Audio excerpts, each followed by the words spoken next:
Vancouver Island is a haven for one of the world's most diverse ecosystems. Glacial peaks, ancient rainforests, nutrient-rich oceans, and a complex network of rivers and creeks support a wilderness like no other. But each year, all of its inhabitants face a period of flux. As summer draws to a close and winter fast approaches, the species that reside here become focused on one thing: survival. Life on Vancouver Island must adapt and prepare to face the seasons of change.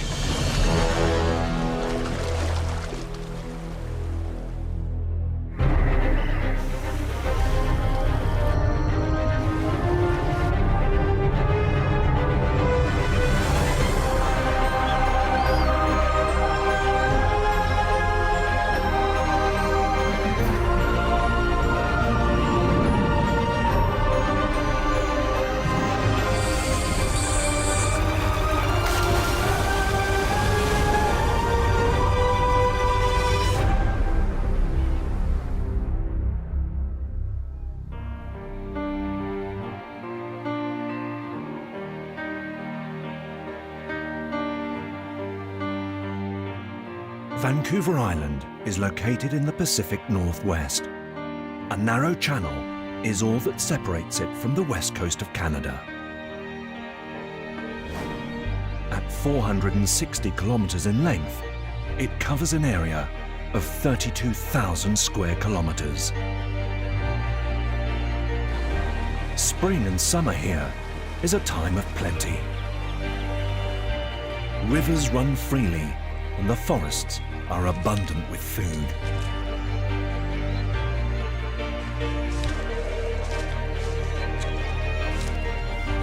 But with a change in season comes a change in fortunes.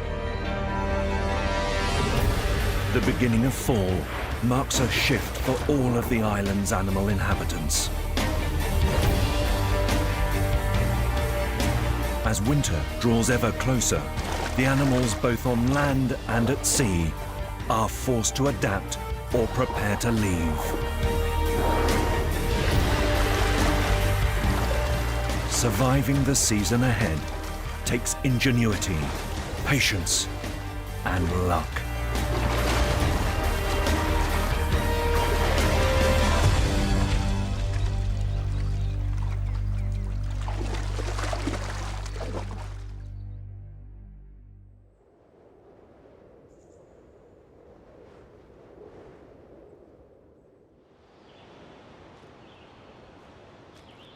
Summer is drawing to a close on Vancouver Island shores, and the temperature is beginning to drop. For one of the island's largest mammals, the waiting game has begun. Over 7,000 black bears roam the island. They need to stock up for the forthcoming winter. But supplies of berries, their summer sustenance, are running low. These opportunistic feeders must seek out other food to see them through the thin times.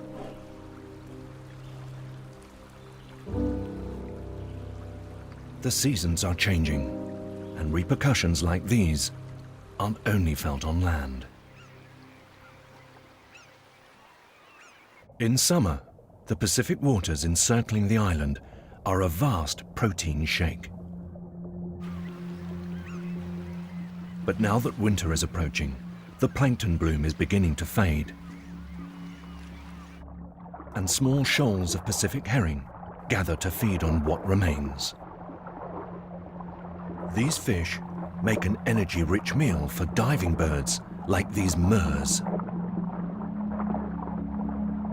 When the herring are startled, their instinctual response is to group tight, forming a protective sphere known as a bait ball. It's a matter of safety in numbers, but those on the outside of the ball might not be so lucky.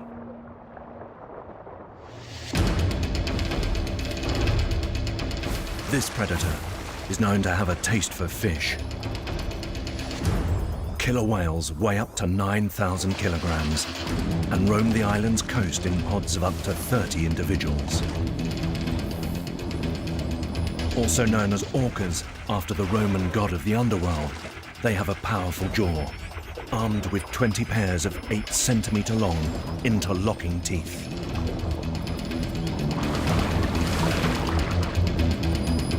Hunting in packs, they are often referred to as the wolves of the sea. While the resident pods of orca eat only fish, this visiting group is on the lookout for much larger prey.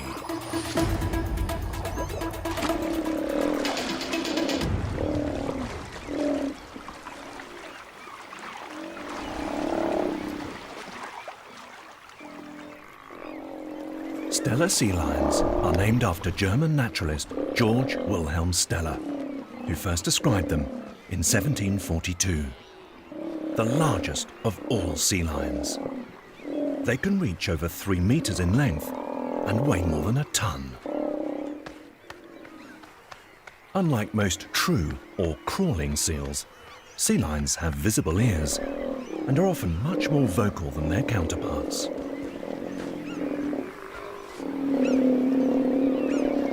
They are also able to walk on all 4 flippers.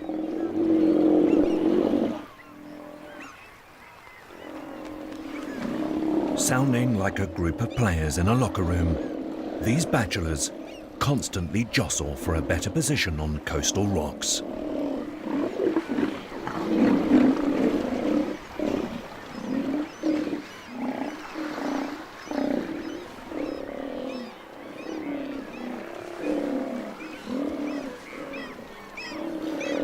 Soon, hunger kicks in, and it's time for a spot of fishing.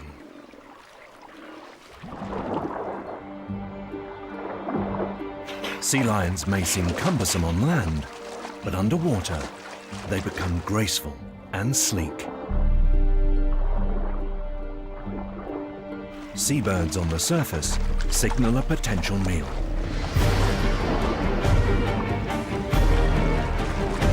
Hitting speeds of over 30 kilometers an hour, they can make tight turns to catch their prey.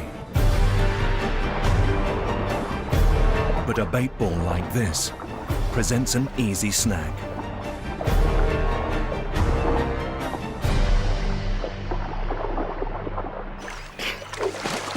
They must be quick. The surface is a dangerous place to linger.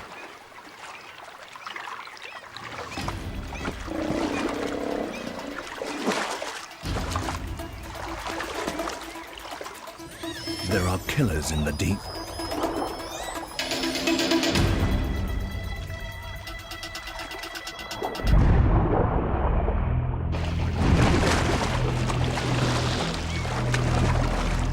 Ambushing from below, the orca debilitates its prey, avoiding the sea lion's powerful jaws and gaining a calorie-rich meal, enough to sustain an orca for 2 to 3 days.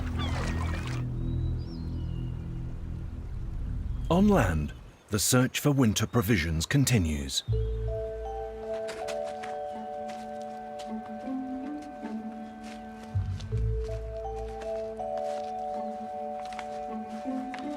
Vancouver Island has the densest population of black bears in the world. They're darker than mainland bears and slightly larger, weighing up to 275 kilograms. Although mostly vegetarian, they have adapted to take advantage of the nutrient-rich intertidal zone.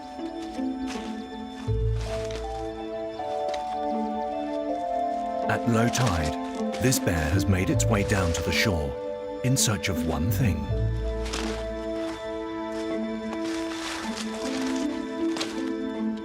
shore crabs.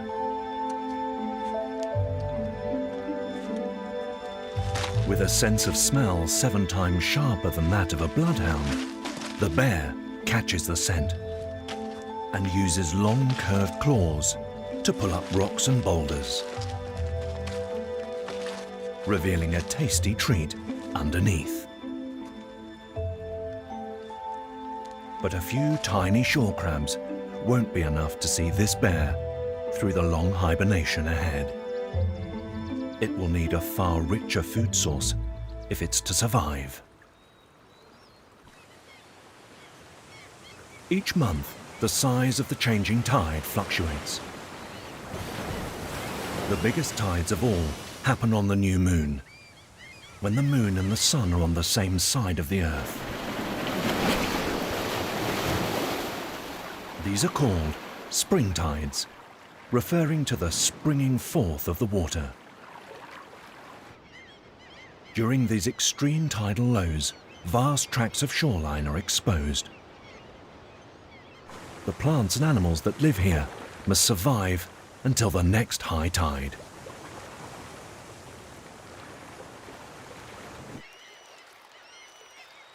Just beyond these shores, the submerged rock reefs around Vancouver Island are a colourful, cold water paradise, home to an abundance of marine creatures.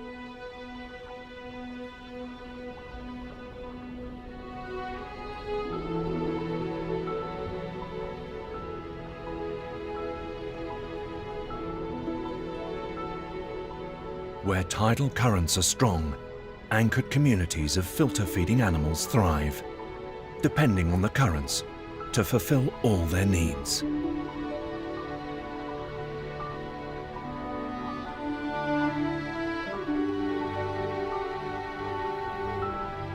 Feather duster worms wave plumes of sticky tentacles, catching food particles as they pass by. Barnacles sweep for plankton with their fan-like feet. Due to the nutrient-rich Pacific waters, starfish here grow to enormous sizes. Some, like the sunflower star, can reach up to 1 meter across. These giants can have up to 20 soft, flexible arms, covered in 15,000 tubed feet. They are surprisingly fast for starfish. Voracious hunters, they seek out clams and sea snails at a speed of up to 5 meters a minute.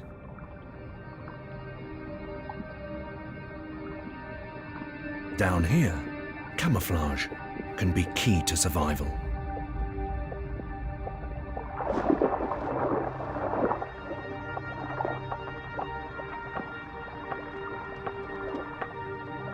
A heart crab's bristled legs help it blend into the rocks.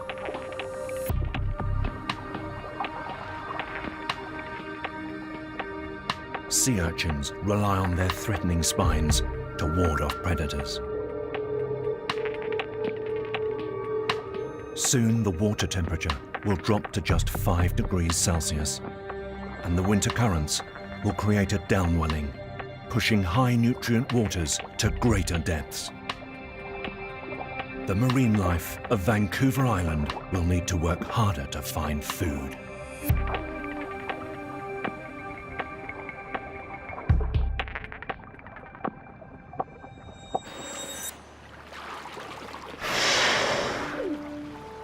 While some prepare to sit the winter out, others are about to embark on a mammoth journey.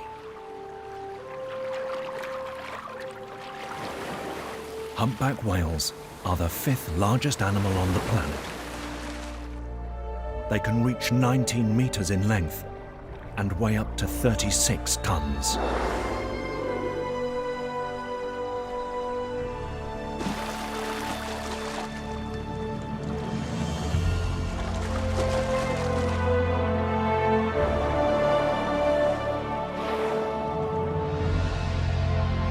Their enormous frames are fueled by small schooling fish and swarms of tiny shrimp-like crustaceans known as krill.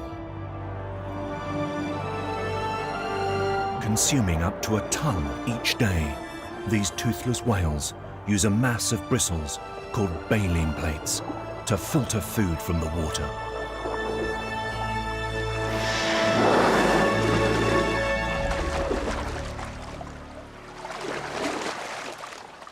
The large shoals of herring they've been feeding on all summer are starting to dwindle. It's time to head south. These humpback whales spend each winter in the warmer waters off Mexico and Hawaii, around 4,000 kilometers away. This is where they'll breed before returning to Vancouver Island's food-rich waters with their calves in tow.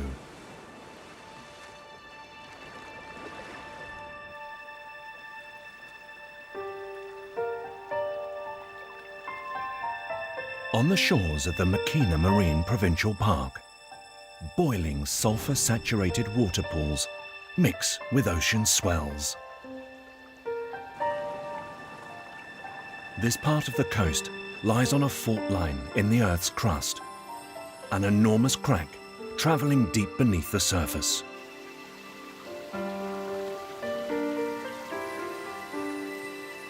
This water has travelled over 5 kilometres towards the centre of the Earth and back. A journey that's taken hundreds of years.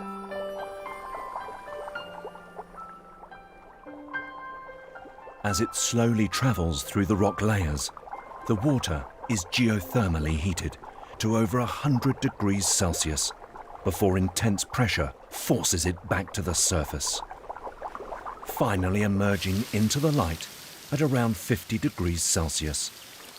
It cascades along a series of rock pools before entering the sea. While hot water bubbles at sea level, 2,000 meters above, ice can be found year-round on top of many of the highest peaks.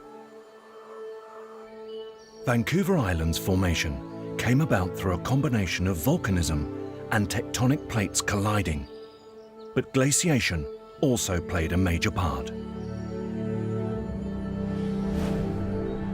Around 10,000 years ago, the Comox Valley was buried beneath a sheet of ice more than a kilometre thick. As it moved, the ice sheets cut major features in the landscape, gouging out the valley below. The climate eventually warmed, and the ice sheets melted, most of it at least. Still looming over the valley is the Comox Glacier, a reminder of the region's frozen past.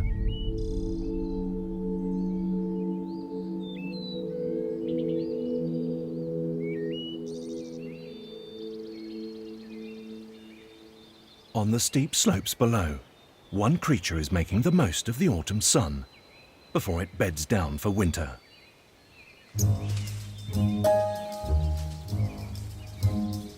Vancouver Island marmots are the rarest in the world.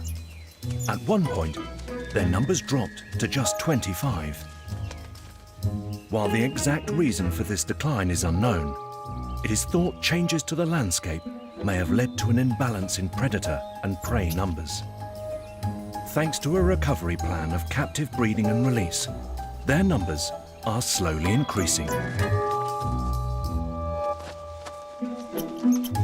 One of the largest members of the squirrel family, marmots are about the size of a domestic cat and weigh close to 5 kilograms. Family colonies are made up of around 6 members. There's one thing marmots do a lot, and that's eat.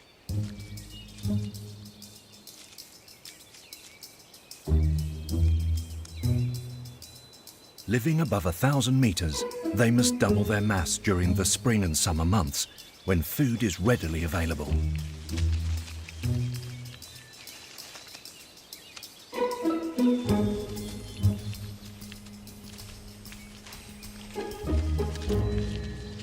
In the next few days, the marmots will hibernate, spending 7 to 8 months underground.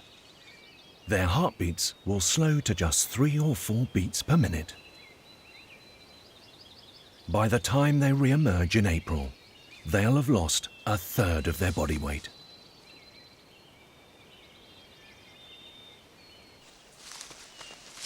Tail flipping is a visual way of keeping in contact with the rest of the group while on the move. A nose-to-nose touch is a form of greeting. smelling a visitor's cheek helps identify who's who among the neighbours.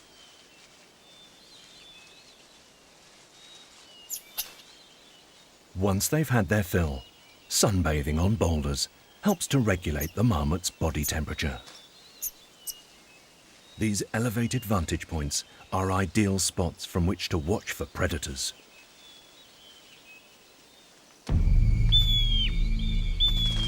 A high-pitched whistle alerts the whole family to danger. Other individuals relay the warning, creating an echo across the entire valley. A circling bird above could be a golden eagle and pose a threat. But this particular predator has a different meal in mind.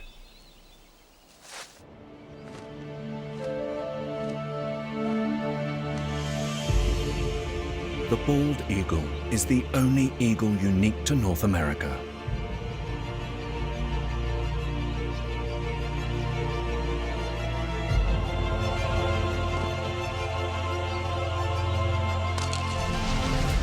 Despite its name, it isn't bald. And unlike the golden eagle, it isn't classed as a true eagle because its legs aren't completely feathered.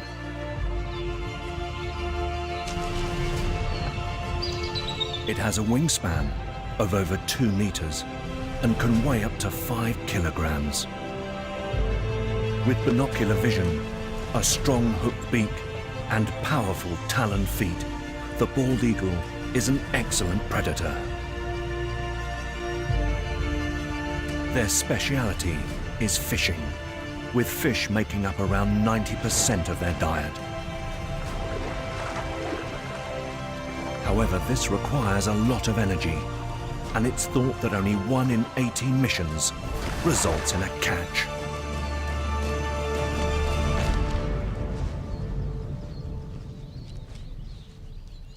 This bald eagle hasn't had a successful morning's fishing.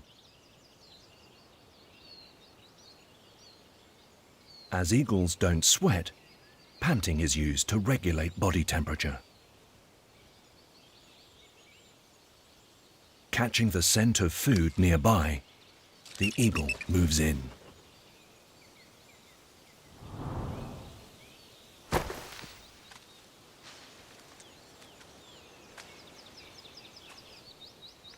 Dead or discarded fish make up a major part of the bald eagle's diet. This bird is no fussy eater, and somebody else's leftovers are a welcome meal. It shields the find from other predators, an act known as mantling.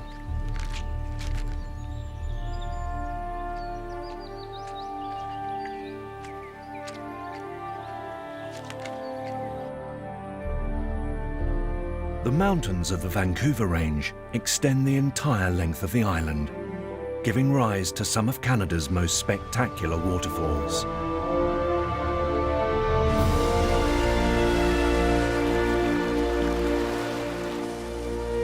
Della Falls is the highest waterfall in Canada, tumbling more than 440 meters over steep cliffs and down into Drinkwater Creek below. Fed by snow and glacial melt from the peaks, these falls carry fresh water to the network of rivers, lakes, and streams that intersect the island. These river valleys are home to one of the most important trees on the entire island, the western red cedar. This particular giant is over 18 meters in circumference and almost 60 meters tall. It's the largest tree in Canada and one of the largest red cedars in the world. Estimated to be 2,500 years old, it's one of the oldest living organisms on the planet. Red cedar's natural resistance to rot and insect damage meant the tree was of great importance for the island's early settlers.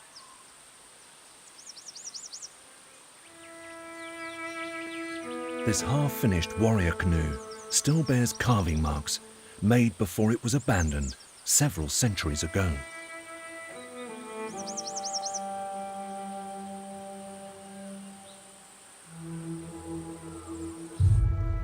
Back then, people lived off the land and felt a deep spiritual connection with all living things.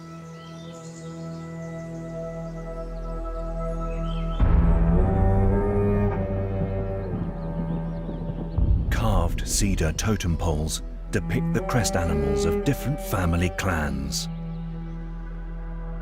Eagles, bears, and wolves are all of great significance.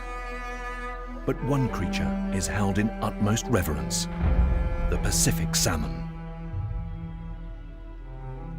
The Namgis people have lived on the northeast coast of the island for millennia. Ancient culture is kept alive through oral history and ceremonies. Their ancestors relied on the salmon for survival, eagerly awaiting their return to the rivers each fall. Still today, the fish are an important part of their cultural heritage.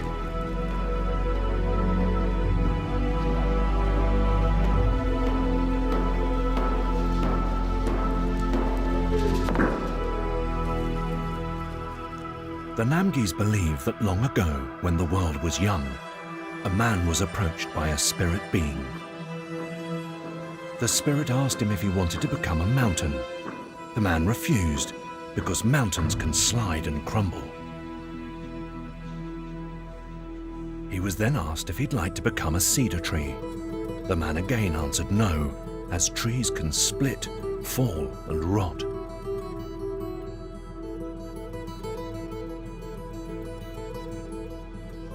On being asked if he'd like to become a boulder, the reply was also negative.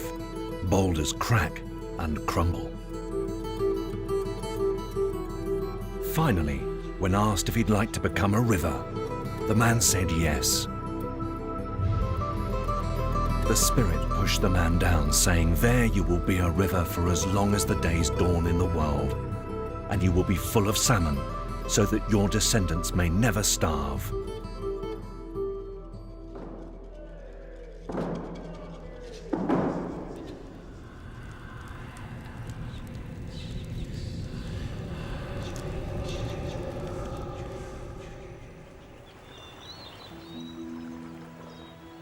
The river became the largest on Vancouver Island and eventually bore the name of the Namgis.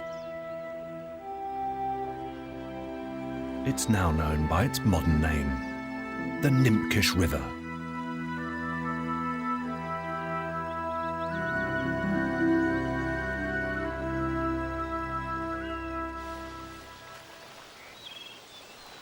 It's early October, and the black bears of Vancouver Island scour the rivers and streams for fish.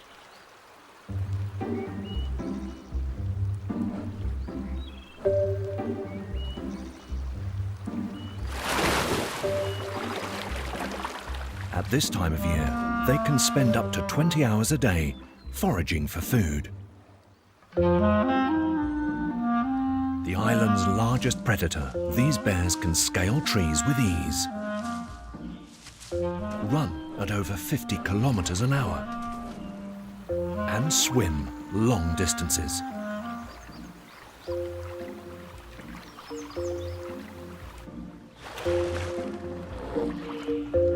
But despite these impressive attributes, catching fish in these deep pools is easier said than done.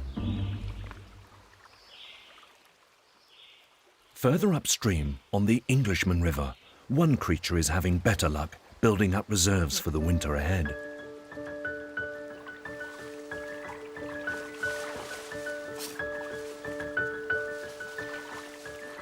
Beavers are the largest rodents in North America, reaching over 1 meter in length.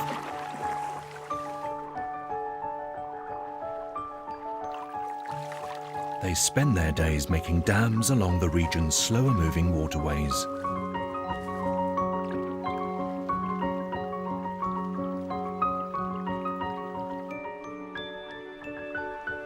the rivers eventually flood to create enormous ponds. These ponds provide still, deep water for protection against predators and on which to float food and building material. Beavers eat the leaves and inner bark of trees and shrubs, but will cut down huge tree trunks to help with their construction.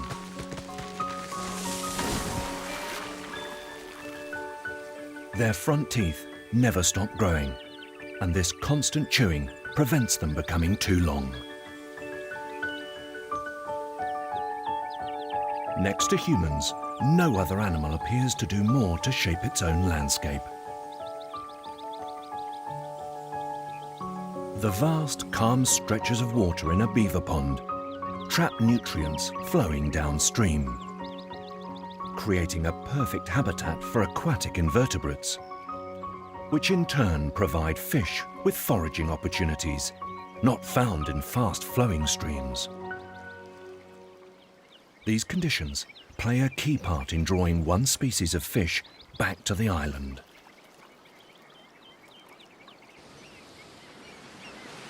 To the north, in the Johnston Strait, the Pacific salmon are starting to converge. Each year, 500 million salmon leave the sea to return to their spawning grounds in the rivers of North America. Vancouver Island is the destination for millions of these determined fish. This is just the first stage of their testing journey. Further inland, the black bears are eager to greet them.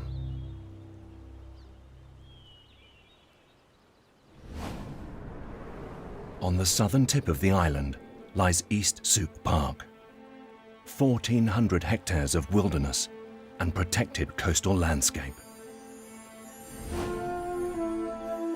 Another signal that change is fast approaching, this time from the skies. Each autumn, thousands of turkey vultures gather, creating a unique spectacle. They are the masters of soaring flight, making use of updrafts and rising thermal currents to keep them aloft.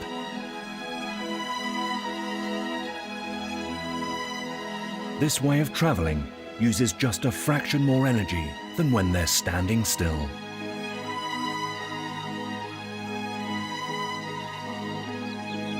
Turkey vultures breed along the entire length of the island, but when winter arrives, they head further south to mainland America.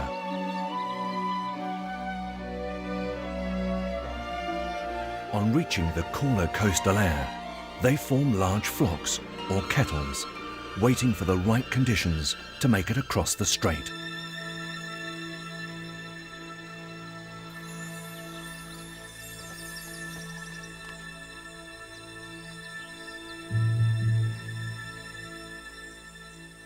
Although their eyesight is excellent, they are best known for their ability to locate food by smell.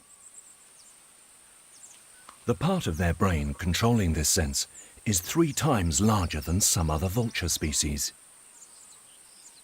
Turkey vultures also lack a nasal septum, the partition between the nostrils. This enables more air to pass through, helping them to detect a decaying carcass from a great distance.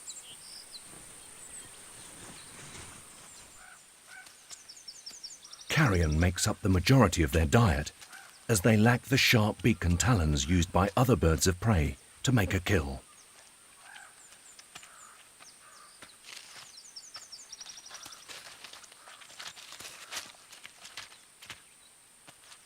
With stomach acid believed to be up to 100 times stronger than ours, their presence is thought to curb the spread of disease.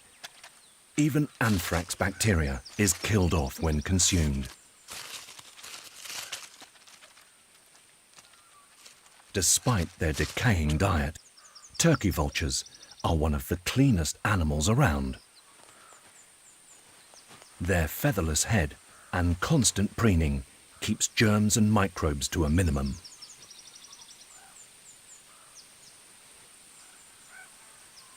To dry off and regulate their temperature, they adopt a spread wing posture, which also helps to bake off bacteria. With a full stomach, it's time to rejoin the flock ahead of the journey south.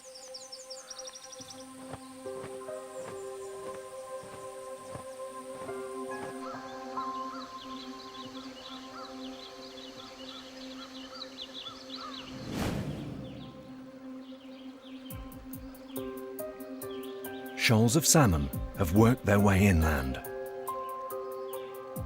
Using the Earth's magnetic field as a compass, they steer themselves home.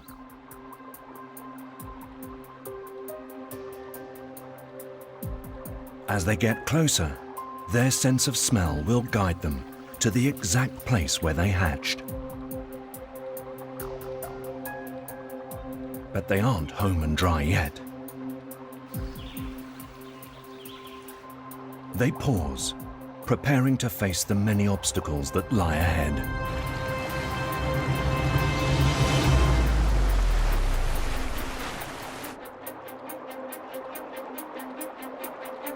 Bodies plump with eggs, as well as the bounty of the seas, these salmon were born to return to their spawning ground.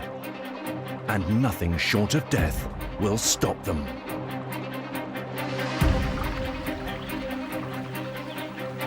They race against the current and launch themselves at the falls. The upwelling waters at the bottom give extra boost to their attempts.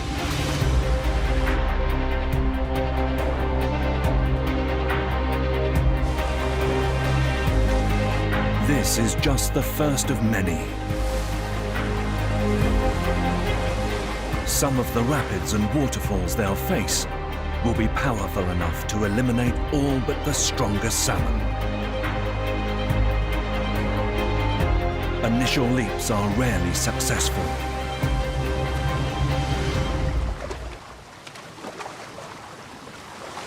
But these are determined fish.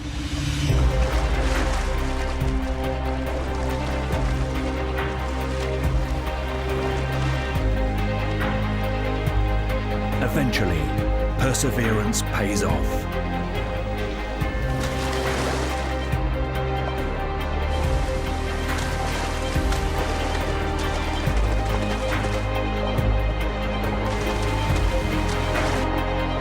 Energy levels are vital if they are to make it to the end of their journey.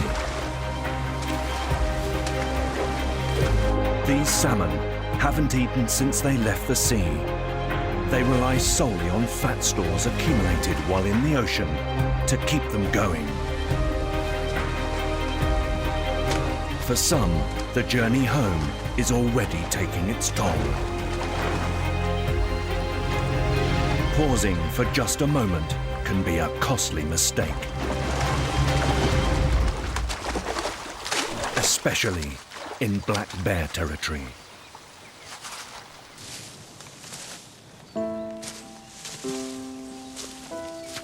Black bears are just one of 137 species thought to rely on the Pacific salmon for survival.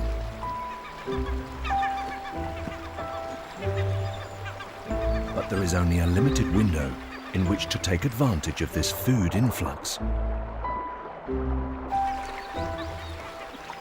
As the fish fill the rivers and streams en route to their spawning grounds, the bears search broken surface stretches of river known as riffles. These are a favoured hiding spot of the Pacific salmon. But while the ripples may hide the salmon from the predator, they also hide the predators from the salmon. With a little bit of practice, they can be approached and plucked from the water with ease.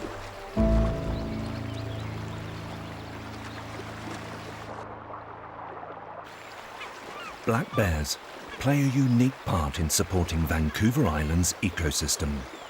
During the salmon run, each bear can carry hundreds of kilos of salmon out of the rivers and into the forest to consume. They focus on the most fatty parts, the brain, eggs, skin and back muscles, sometimes eating as little as 5% of each fish they catch. This selective feeding helps them to nearly double their body weight in time for the winter, but it also has a significant effect on the surrounding land.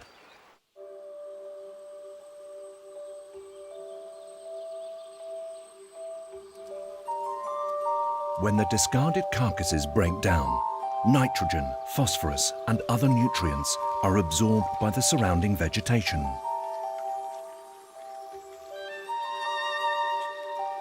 Up to 70% of the nitrogen in some areas comes directly from the fish.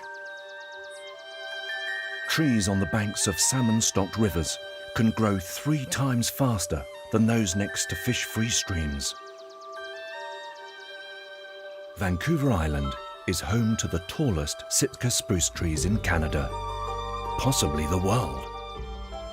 At over 95 meters, they stand taller than a 30-story building.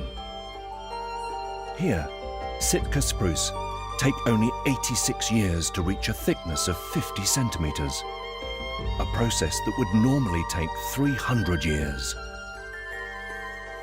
However, they don't have an easy time starting out.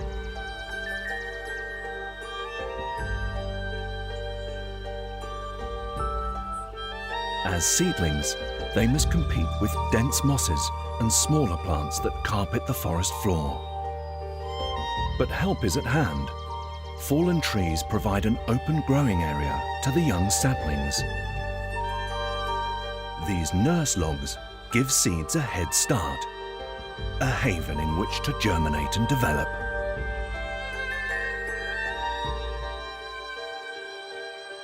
Over 90% of Sitka seedlings here start out this way.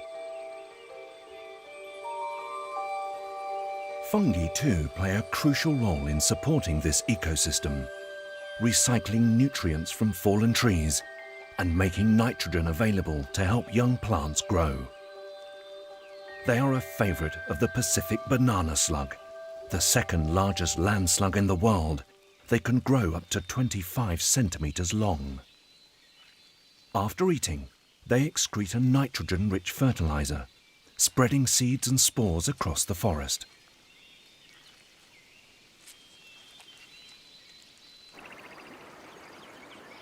The autumn rains are long overdue, and many of Vancouver Island's waterways are running at reduced flow. The salmon wait patiently, prevented from reaching their spawning grounds.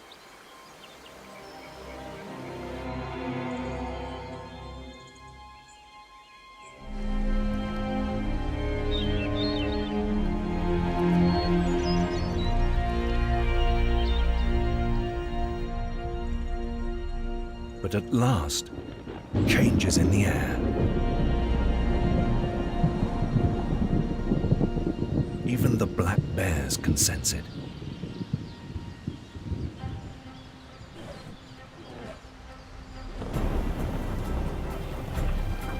Soon rivers are in full flow.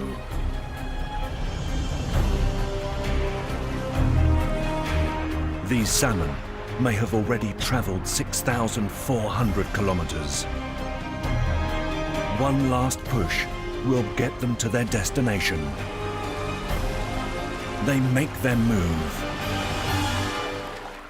But so do the bears.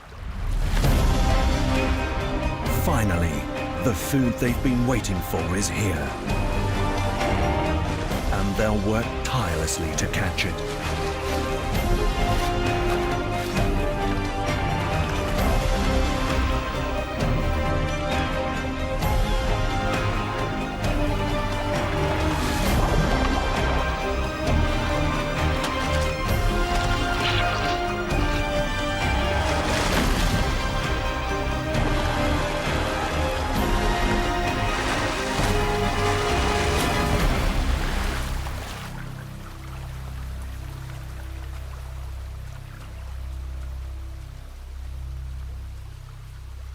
Each bear can consume up to 20,000 calories a day when stocking up for winter. And it's thought half the salmon in these streams won't make it.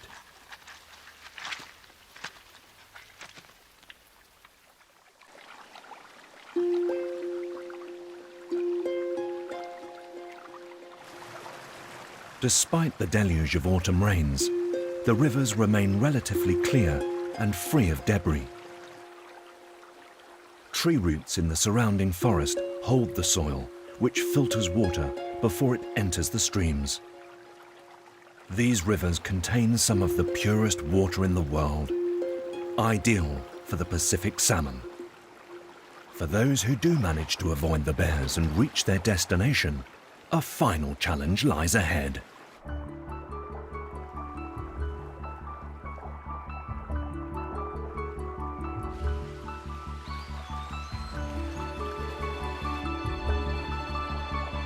After their epic journey, the males are gaunt from starvation, with grotesquely humped backs, hooked jaws, and tattered fins.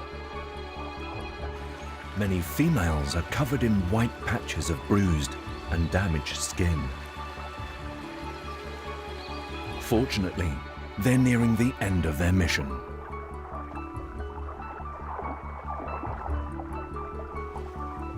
Now the females must battle each other for the prize nesting positions.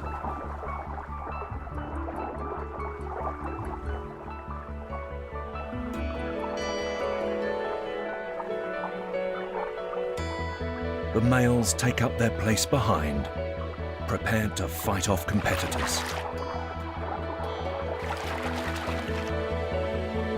Finally, the female chooses her moment and lays a batch of eggs.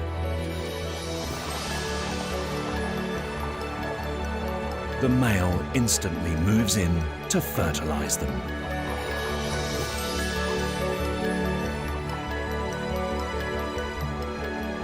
She will lay around 4,000 eggs in a series of nests, covering each one with gravel to protect against predators and stop them drifting away.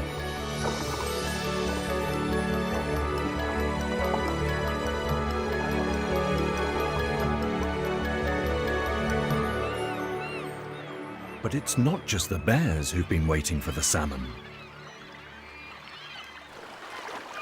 Flocks of glaucous-winged gulls paddle their feet along the river bottom in the hope of dislodging eggs for a protein-rich delicacy.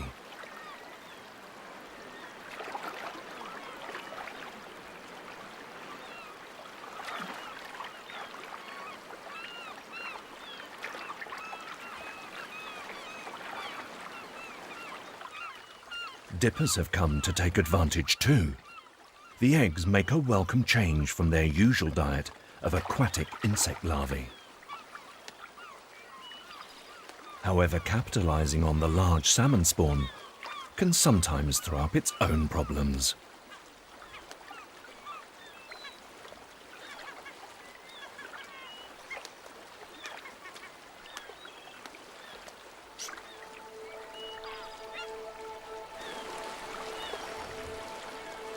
For every 4,000 salmon eggs laid, only 800 will successfully hatch.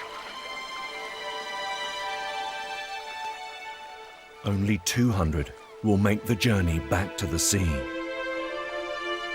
And just 2 of these salmon will return to their spawning grounds to complete the cycle. In making it this far, these adult salmon are the ultimate survivors. Their job is done.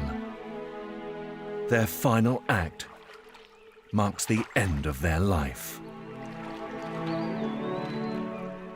They have given their all to reproduce just once. From a combination of exhaustion and the effects of moving from salt to fresh water, they breathe their last in the same streams they started out in.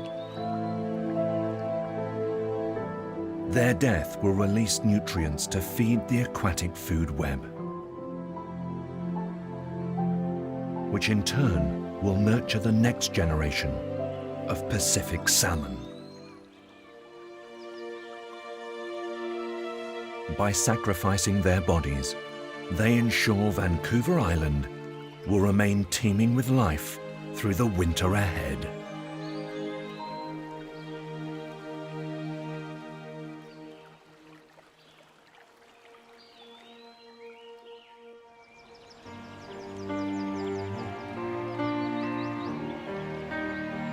The shorelines, forests and mountainous peaks of Vancouver Island are home to a whole host of creatures.